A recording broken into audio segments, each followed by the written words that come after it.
ഈയിടയ്ക്ക് വളരെയധികം വിവാദമായ ഒരു വിഷയമാണ് വർക്കല ക്ലിഫ്. ക്ലിഫ് എന്ന് പറഞ്ഞാൽ മുനമ്പം എന്നൊക്കെയുള്ള അർത്ഥത്തിലും പറയാം നമുക്ക്. ജിയോളജിക്കലി വളരെയധികം പ്രാധാന്യമുള്ള പൈതൃകമായിട്ടുള്ള വർക്കല ക്ലിഫ്, കടൽ തീരത്തുള്ള വർക്കല ക്ലിഫിൽ അനധികൃതമായി നിർമ്മാണ പ്രവർത്തനം നടന്നു എന്നൊരു വാർത്ത വന്നു. CPM-ൻ്റെ വലിയ നേതാക്കളെല്ലാം അവിടെ ചെന്നു, അത് നിർത്തിവെച്ചു. ഇടതുപക്ഷക്കാർ ചെന്നു, കേന്ദ്രമന്ത്രി സുരേഷ് ഗോപി ചെന്നു. അതുപോലെ തന്നെ സിം എന്ന് പറയുന്ന ഒരു സ്ഥാപനത്തിൻ്റെ ഒരു സന്നദ്ധ സംഘടനയുടെ NGOയുടെ തോമസ് ലോറൻസ് എന്ന് പറയുന്ന എഞ്ചിനീയറും സംഘവും ഇതിനെതിരെ പരാതി കൊടുത്തു. അങ്ങനെ കുറേ കാര്യങ്ങൾ നടന്നു. എന്തായാലും അവസാനം ഇപ്പോൾ വന്നിരിക്കുന്ന ഒരു നല്ല തീരുമാനം, അവർ പ്രധാനമന്ത്രിക്ക് പരാതി കൊടുത്തു, കേന്ദ്ര വനം പരിസ്ഥിതി മന്ത്രാലയത്തിൽ പരാതി കൊടുത്തു. ഇതിനിടയിൽ തിരുവനന്തപുരത്തെ കളക്ടറുടെ ഒരു ഇടപെടൽ വലിയൊരു വിഷയമായി വന്നു. മാത്രമല്ല അവിടെ ഒരു 1-2 ലാട്രിൻ പണിതു, ബാത്റൂം പണിതു, പിന്നെ വാഷ്റൂം പണിതു. അത് വാസ്തുശാസ്ത്ര പ്രകാരവും ആചാരപ്രകാരവും അതൊന്നും ശരിയല്ല എന്നുള്ള, കാരണം ആ ലൊക്കേഷൻ ശരിയല്ല, അങ്ങനെ ചെയ്യാൻ പാടില്ലാത്തൊരു സ്ഥലത്താണ് ചെയ്തിരിക്കുന്നു എന്നുള്ള വിവാദമൊക്കെ വന്നു. അപ്പോൾ ആത്മീയ വിവാദം വന്നു, ഭൗതിക വിവാദം വന്നു, വലിയ തർക്കം വന്നു. ഇപ്പോൾ അവസാനം വന്നിരിക്കുന്ന സന്തോഷ വാർത്ത, അതിനെ യുനെസ്കോയുടെ വേൾഡ് ഹെറിറ്റേജ് പട്ടികയിൽ ഉൾപ്പെടുത്താനുള്ള ലിസ്റ്റിൽ, ടെൻറ്റേറ്റീവ് ലിസ്റ്റിൽ കയറിയിട്ടുണ്ട്. അപ്പോൾ അത് ലിസ്റ്റിൽ കയറിയാൽ പിന്നെ കുറേ പ്രോസസ്സുണ്ട്. ആ ലിസ്റ്റിലാണ് കയറിയിരിക്കുന്നത്. ആ ലിസ്റ്റിൽ കയറണമെങ്കിൽ തന്നെ കേന്ദ്ര സർക്കാരിൻ്റെ ആർക്കിയോളജിക്കൽ വിഭാഗം, അതുപോലെ തന്നെ ministry of mining department, culture department, ഇവയൊക്കെ കൂടി രേഖകൾ സമർപ്പിക്കണം. വലിയ പണി. ആ പണി സമർപ്പിച്ചിട്ടുണ്ട്. പിന്നെ ജിയോളജിക്കൽ സർവേ ഓഫ് ഇന്ത്യ, അതിൻ്റെ cultural aspect, conservation aspect, legal protection തുടങ്ങിയ എല്ലാ തെളിവും കൊടുക്കണം. എന്നിട്ട് അവർ റിവാലുവേഷൻ നടത്തും.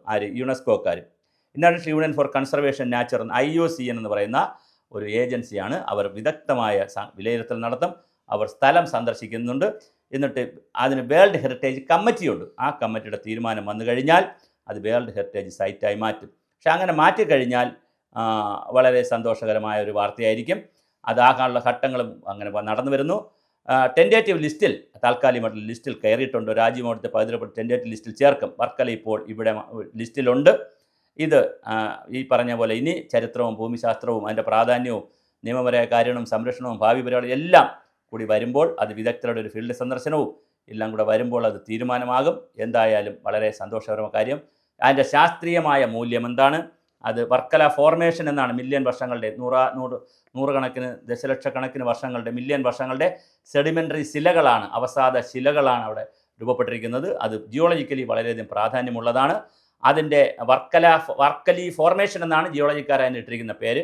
അപ്പോൾ അത് വളരെ അപൂർവമായിട്ടുള്ളൊരു ജിയോളജിക്കലായിട്ടുള്ള ഒരു സ്ട്രാറ്റയാണ്, അല്ലെങ്കിൽ ഒരു പ്രദേശമാണ്.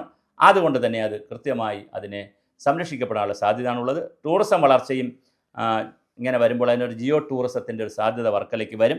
കാരണം ഇതൊക്കെ പഠിക്കാനും മറ്റാളുകൾ വരും. പക്ഷേ പൈതൃകമാക്കി മാറ്റിക്കഴിഞ്ഞാൽ അത് സംരക്ഷിക്കപ്പെടും എന്നുള്ളതാണ്.